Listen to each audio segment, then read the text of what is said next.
2 words. Terrible.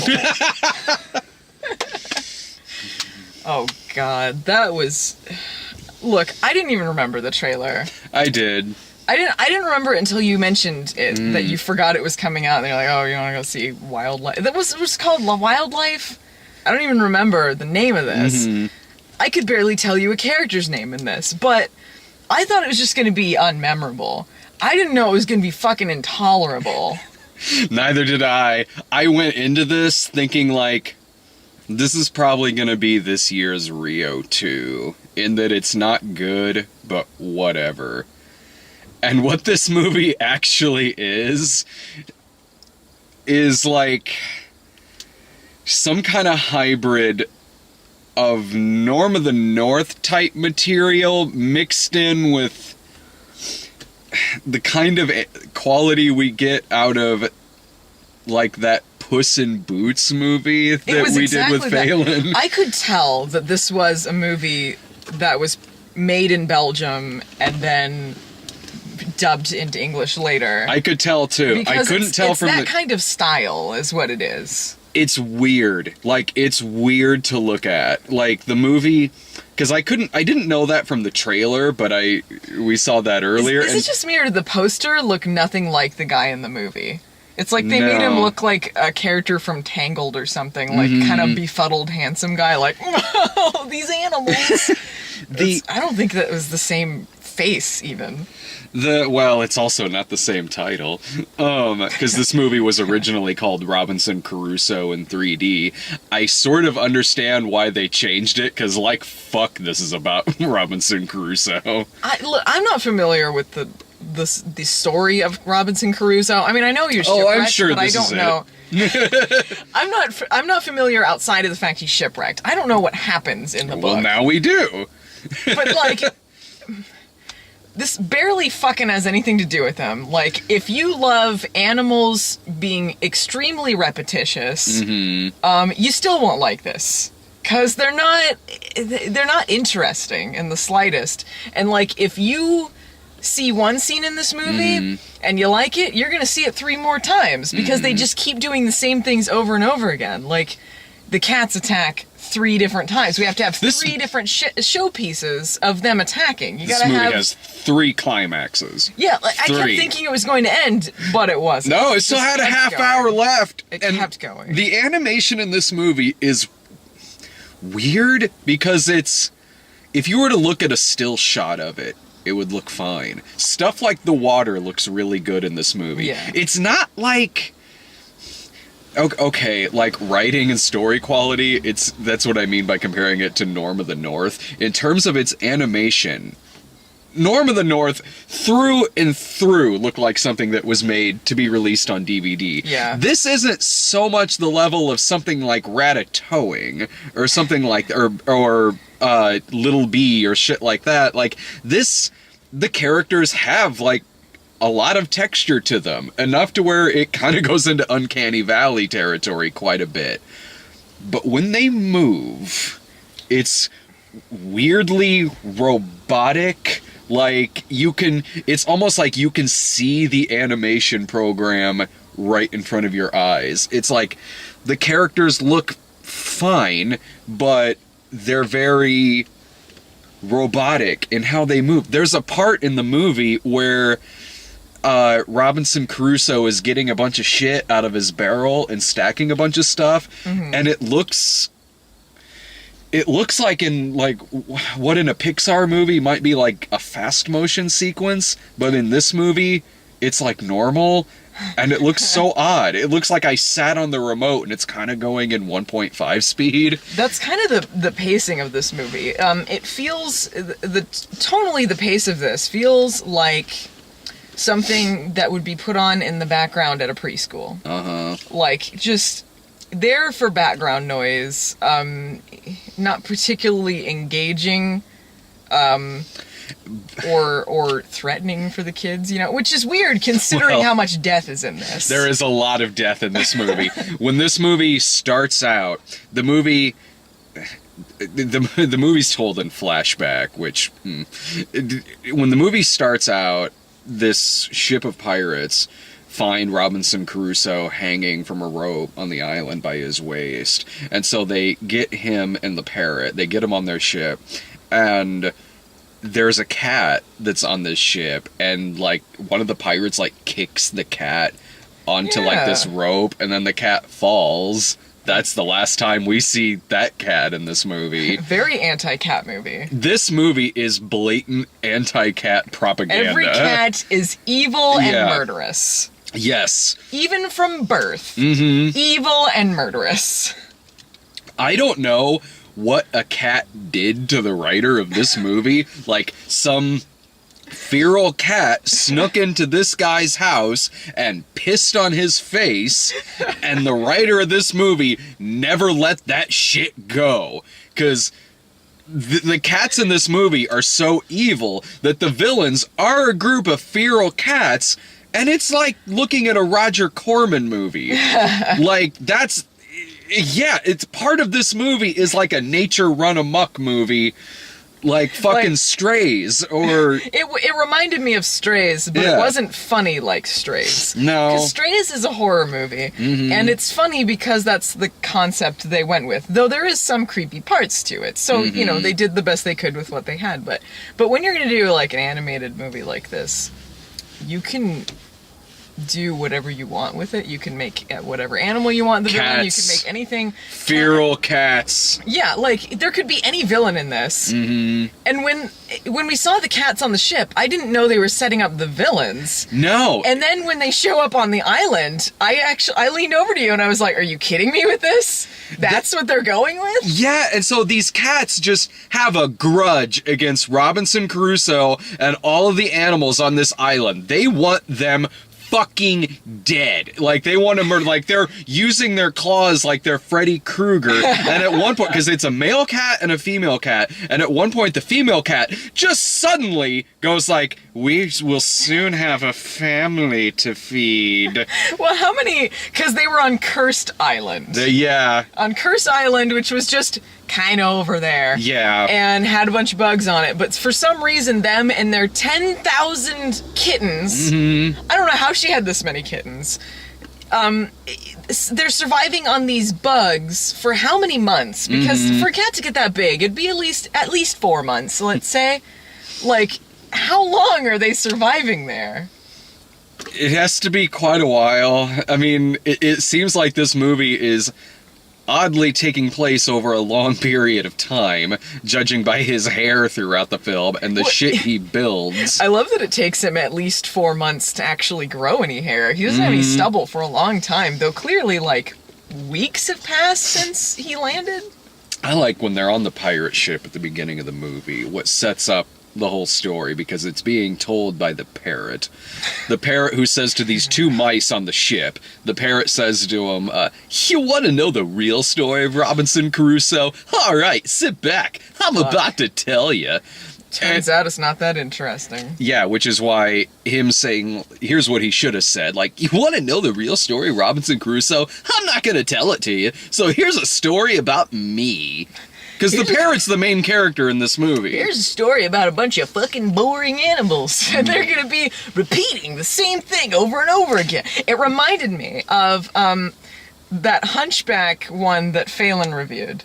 The one with the talking instruments, where all they did was just go like, these stairs are really big, I can't go up these stairs, this is a long staircase, and they just repeat the same things meaninglessly. It was like that. Like, they'd be like, oh, I'm scared of the human, I don't know what to do, let's not go over there, oh, that's right, he's pretty scary. Cue 6 scenes later, just move on. None of it was even consistent either, because they go up to the human to bring him fruit when as a peace offering, and he has the musket pointed at them. They're not scared of that, but when he puts it down on the ground, suddenly that's what scares them, as if they didn't realize 2 seconds prior he was holding it and pointing it at them. And when the animals talk, because it's one of those movies where the animals talk to each other, but when they're around the human can't actually hear them talk. So, for reasons, And so That parrot could use human language to imitate people, to say anything. He doesn't fucking talk to Caruso once. oh, He by the coulda way, helped him out. that fucking parrot, man. Like, that parrot going like, oh yeah, by the way, I can mimic people too. Because I'm a parrot, you see. That, when the parrot was just going, I thought he was more endearing than when he could talk. Yeah, Because honestly, yeah. unfortunately, they give him a voice of a smart-ass teenager. To where he says, like, the human named me Tuesday. I guess that's better than Monday. Because no one likes Mondays. Thanks, Garfield. Oh Thanks. God, I want to punch him. Like it's just that voice through it. That okay, well, all right, guys. I don't know. You know, they didn't. It's not that the voice actors were bad in it, but they didn't have anyone with any real charisma. Like, no one really stood out. Didn't recognize any of the names. And like you don't have to hire a bunch of like celebrities to do voices, you know, like, but you just need to have someone who is a competent and endearing voice actor. And I didn't really. There's nothing about them.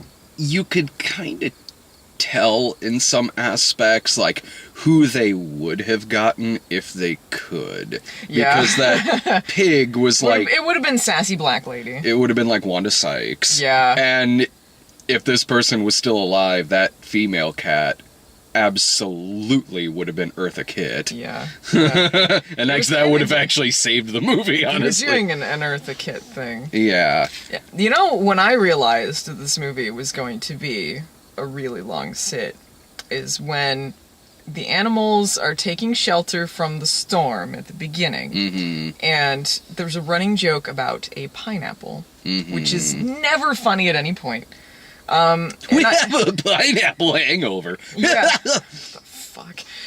They're carrying this pineapple, and then I say running gag, I just mean for that scene only, as if that meant anything. And they're like, oh, we have this pineapple, and they're going up a mountain, and the parrot drops the pineapple, and it rolls along the group of animals, and the stupid fucking goat falls on the pineapple, slips off, and is hanging onto the cliff's edge, or onto like a branch.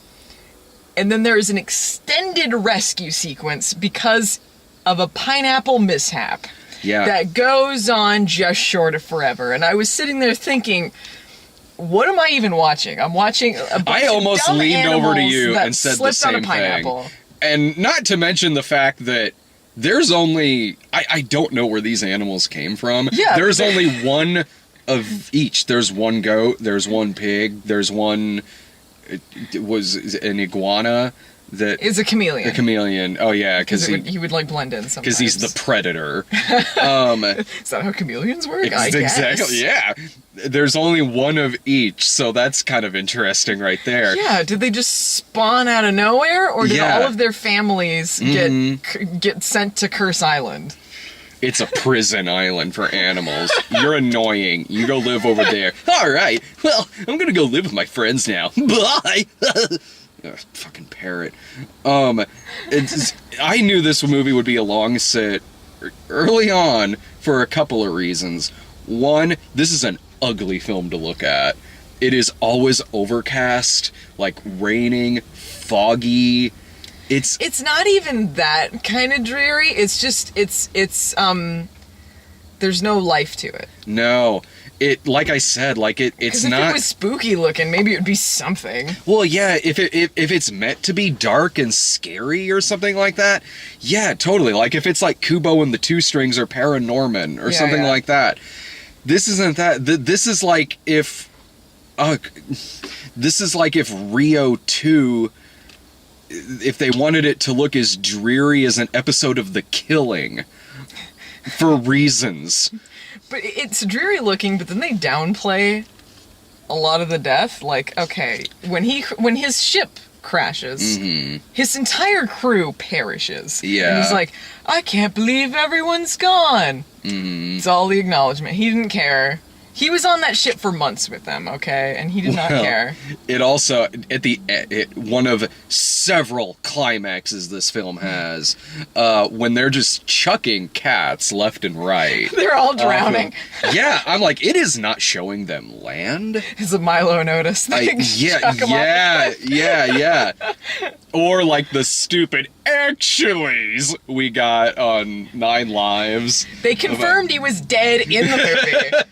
Oh, I forgot. I forgot that since cats can survive like 20 or so stories, that means they can survive falling off the world's largest skyscraper. The best one was when they blew up the dog. Yes. The cats blow up the dog after one of the many climaxes, and the dog is pinned, and they set the place on fire. And the dog's like a schnauzer, I think. He's a Scottish something? Maybe he's a schnauzer, but he has a Scottish voice. Yeah. He talks like this, laddie. Yeah. And, he gets pinned down, and the bird's like, oh, I'm going to save you, but there's, like, gunpowder or whatever that's lit up. And then it blows up, and you go, dead. And then we see him, like, Evil Dead 2 cross. Yeah. And then, like, I was like, what? Oh, I guess he really died. That dog's not surviving that. I thought they were going to pull oh, he's dead, but then he comes out of the rubble. But no, dog's dead. I honestly figured he was dead, because I knew they killed that cat earlier, and there's no way that dog is surviving that explosion. And so Robinson Crusoe puts a cross on there with the dog's burnt to a crisp collar around it. This happens, and those were the funniest parts in the movie.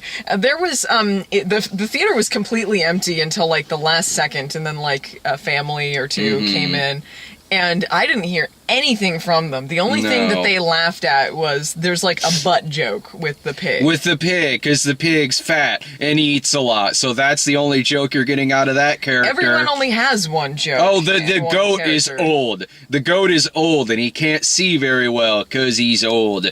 That's that joke. And the parrot... The hedgehog and I don't know if it's called a pangolin or something. I don't know. The other thing with like a little tail. They're kind of similar. They have the same character. They don't do anything. They're superfluous. The little bluebird is suspicious and kind of aloof. I guess that's her thing. Yeah, she's jealous. So she wants Robinson Crusoe to leave, but then when she realizes he's made this light fixture to try to signal other boats, she's like, I don't want more humans here. So she destroys it. Make up your fucking mind. You want this guy to leave or fucking don't you? Not that it matters by the end. Oh, well, I'll get to that in a second. This is the kind of movie where early on I knew what kind of movie it was going to be, because I zoned out so frequently in this movie. Same here. And every time... We were both checking our phones a lot. Yeah, and every time I would zone out or check my phone, something new would be happening on screen. There's pirates fighting, they're trying to survive during a storm, I'm checked out, I look back up, goat is almost about to fall off the cliff, and the chameleon saves him with his tongue. I can't believe that you checked out during the iconic pineapple scene. Kinda, a little, I was like, wow, there is a lot of shit going on here. At one point they're talking about going on a water slide, I check out, something's on fire, and the cats are going down the fucking water slide. Oh, I was checking out during that because it just was constant, and it makes sense to know that this was in 3D. Actually, yeah. During those scenes, I can see that, but it's like if you were watching, that segment was an attraction that you would see somewhere, like the water slide attraction. Yeah. That goes on for way too long. If you just snipped that out, that would be the attraction there. Only you, audience, can help E.T. get back home. Me? Huh? And that was the first climax of this film, because I thought this movie was about over with. I thought that was the ending, too. I thought they were just chucking cats off there, and they were just going to die. But then the cats, who were just as repetitious. They would constantly just like, the cats are thrown into the water and they'll go, we'll get our revenge. And then they're tossed away again. We'll get our revenge. They're tossed away again. And they still, by the fucking end, they're still showing up again. The cats are still showing up again. I don't know how many of them are actually dying or not. And so when I know that eventually Robinson Crusoe is going to be passed out with a rope around his waist, because that's when it first shows him before it flashes back. So he ends during this first climax, he is on a rope. It looks like that is about to happen. And then when it doesn't, I was like, fuck off. Just fucking end, you fucking movie.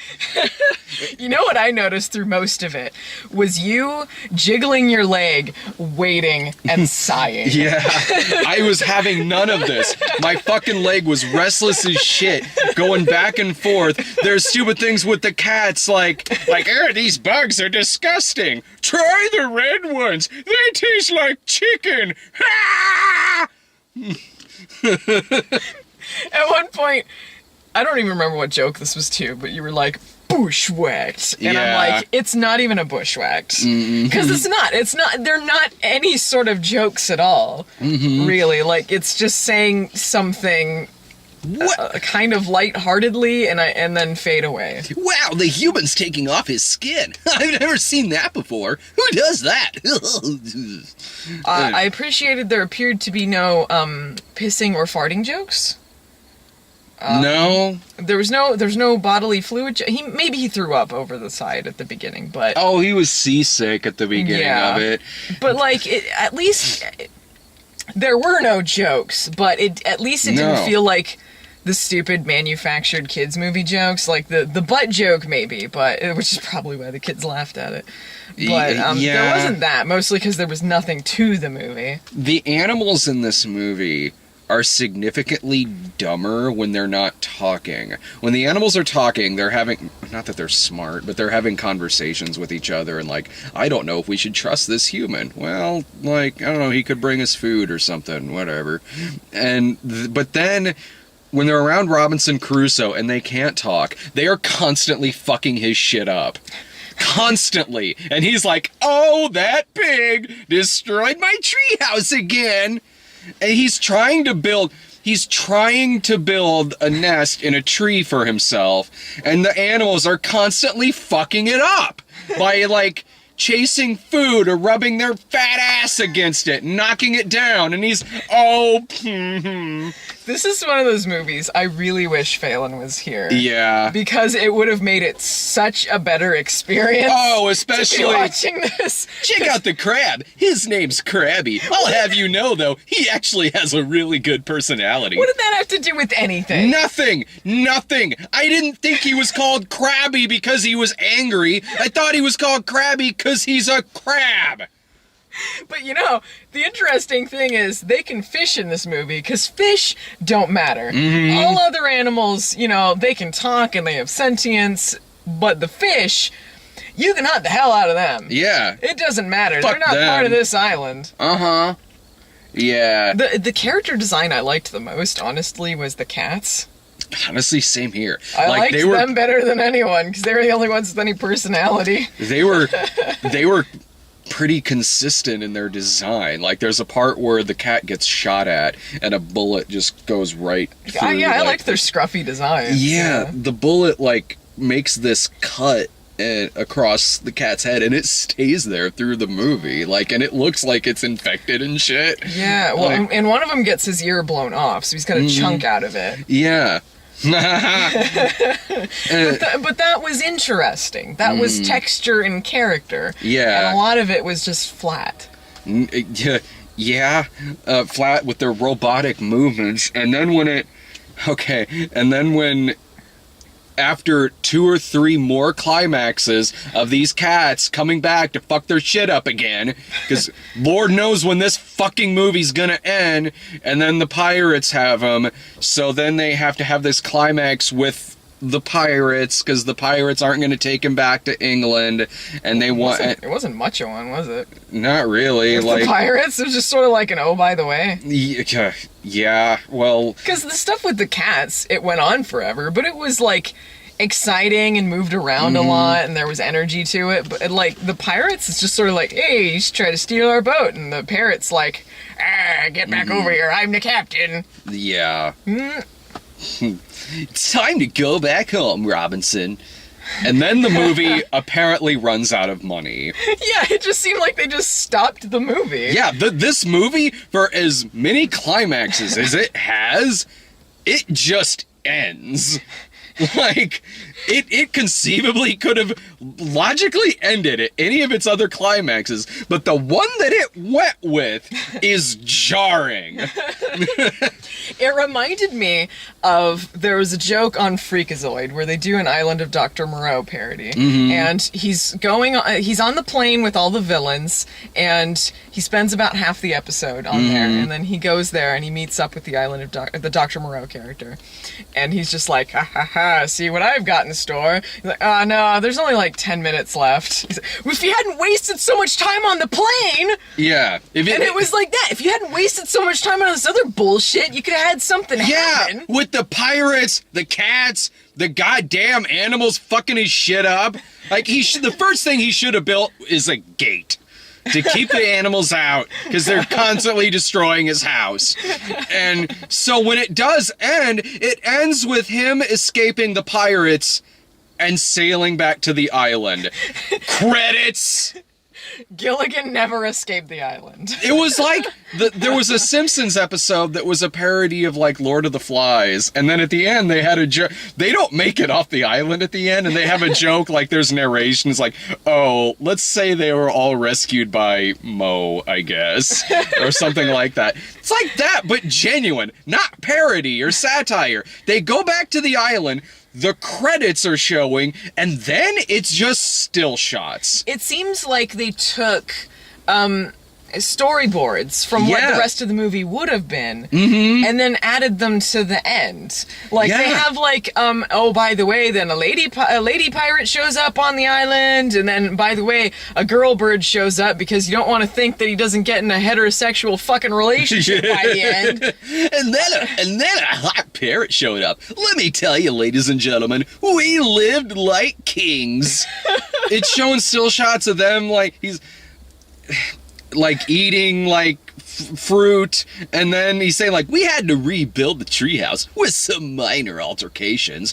It looked the fucking same. I think it was supposed to be like a little house add-on for the parrot, but you know, the blue bird had a fucking point. It's like, we're supposed to live in the wild. They're animals. Who cares if they live in his treehouse? Let him have his treehouse. You live out in the jungle where you're supposed to be. Yeah, and they already have food, so I don't know why Robinson Crusoe kept giving them all his biscuits. That was a good joke. He wanted to give them biscuits. Yeah, like, these humans sure do like their biscuits. And then he taught us this fun new game called planting seeds and watching fruit grow. At least it wasn't biscuits. They didn't even like the biscuits. What a fucking bunch of assholes. Fuck this movie. God, I don't know where this movie came from. I don't know why this movie is in theaters. Yeah, you're right. Technically, I do know where it came from. Belgium, just make chocolate. It's what you're good at.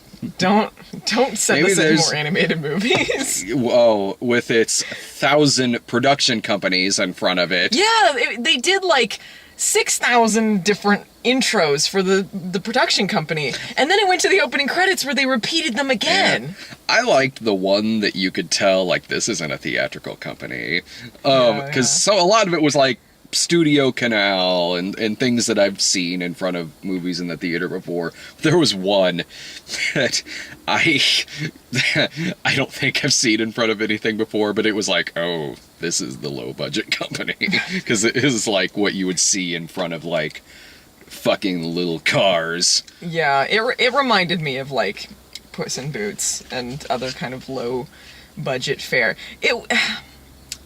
For a low budget thing, like, if this was straight to DVD, I would think this was a decent job. I wouldn't think it's a good movie. I wouldn't want to watch it. But for a straight to DVD thing, it's okay. But for a theatrical thing, it's just not up to snuff. No. It's not good enough. No, it looks jarring, like I said, but it's a weird kind of jarring, because, like, if you freeze frame a lot of it, the texture is there. There's a lot of good design to some of it. Just the movement's but, not there. Yeah, and some of them even had that like black hole mouth, like that you'd see in like Ratatouille. Like, just like, there's nothing there. There's nothing inside of there except dead space. This one, it baffles me too why it's in the theater, because... Me too. Because Norm of the North at least had names behind it to sell it. Mm-hmm. So did, like, whatever that Wizard of Oz one, Legends of Oz. Oh, yeah. Even though that was a big scheme, it had names in it. It had like a soundtrack. It had some selling points. This has no names. No, the animation isn't good enough. The story's not good. The trailer isn't even that memorable. So I don't know any sort of selling point that this had to get into theaters nationally. I don't know, other than the fact that I think the movie has already made its money back overseas, so I guess. Why not pick up some extra dollars here and like basically have it kind of like Norm of the North, where it's the theatrical run is basically just an advertisement to get it on DVD. I can't see this staying too long though, especially considering this was a Friday night and there was barely anyone there. Norm of the North certainly didn't stick around long. Yeah, there was nobody else there at a 5 o'clock showing on Friday night. I can't imagine why they didn't pre-screen this last night. There was no dance sequence though. That's true. There was no soundtrack, which again I don't know what the selling point was. Because you have to outsource you have to get your animation movies from another country for there not to be the gimmicky ass fucking musical number at the end of the film, regardless if your movie's a musical or not. Because, I mean, like, that's one of the things that we complain about a lot in these dumb kids movies, is when it's so manufactured, when you can tell what the producers said to include by the numbers, what they want. And I appreciate that wasn't there. No. But you need to have more to it. This movie, honestly, probably could have used that. Honestly, yeah. I was missing Norm of the North. I was like, Norm of the North is like golden compared to this. Fuck yeah. Like, this movie could have used an ending where they get back to the island and like, well, we're home now. Hit it. Staying alive, staying alive. Staying alive. Start singing Jungle Boy. Yeah. Oh, Tarzan Boy. Oh, Tarzan Boy. Yeah. Helps when I get the name right. I knew what you meant. This movie, that's their off-brand version. She is Jungle Boy. Man, what a soul-sucking movie this was. This was I wanted How to does do. It compare to like Ratchet and Clank? Because that was something you checked out with a lot. What you told me. I think I checked out way more in Ratchet and Clank. I think Ratchet and Clank was maybe in terms of its voice work, because it was the voice actors from the game. I think so anyway. That was good. That part of it was good. I might have laughed a couple more times in Ratchet and Clank. I didn't laugh at anything in this intentionally. Me neither. I think... Wow, that's rough. I think I was far more checked out. I think I was far more checked out in Ratchet and Clank, but because there were moments that I kept unchecking out in this, it was making me more pissed at this movie. I think I might have been more pissed at this movie than Ratchet and Clank. That's tough. I don't know what I would rather do. This one, I think you could, if you were sitting around watching it in a group of people, say we're the only ones in there, I think you could probably joke at this movie a little bit more than you could Ratchet and Clank, but I don't suggest doing that. Like, I don't suggest, this isn't Nine Lives. This is no nut job. No, exactly. This is not like something like or Norm of the North, where you can get a copy of that shit and fucking just snark your asses off watching it. This, you can, but don't. There's much better shit you can do that with. This movie is just a fucking dead zone. Like, I don't recommend this shit in the fucking slightest. Yeah, same here. It barely felt like a movie, but it also felt like it wouldn't end at any point. Yeah. Mm-hmm. It kept going during the credits. I can't name a single feature of this that I would recommend to people. No. Like, I mean, there was no entertainment value in this. This was not entertaining. Not even for kids. Like, if you want to put it on as like a background thing, maybe. Sure. Like, if your kid's young enough to laugh at everything. If a kid's very young, they probably, and like maybe don't, like they're barely starting to speak kind of young. Maybe, like, the images and things on the screen. Even then, it's like, still put on something good at least. Like, just because you can serve shit at this restaurant doesn't mean you have to. Worst case scenario, I guess. That's when you would show it to your kids. Yeah. Ugh. The wild life. Well, I am excited for... I got When the Bow Breaks in like a half hour. So I'm legit... I'm guessing it'll probably be bad, but I'm excited. I'm super excited. It couldn't be any worse than this. Oh, this movie's When the Bow Breaks is already better than this movie. I haven't even seen When the Bow Breaks yet. God. Any other final words on this? No, I think we got it covered. Don't see this. Fuck, this movie can fuck off. See it.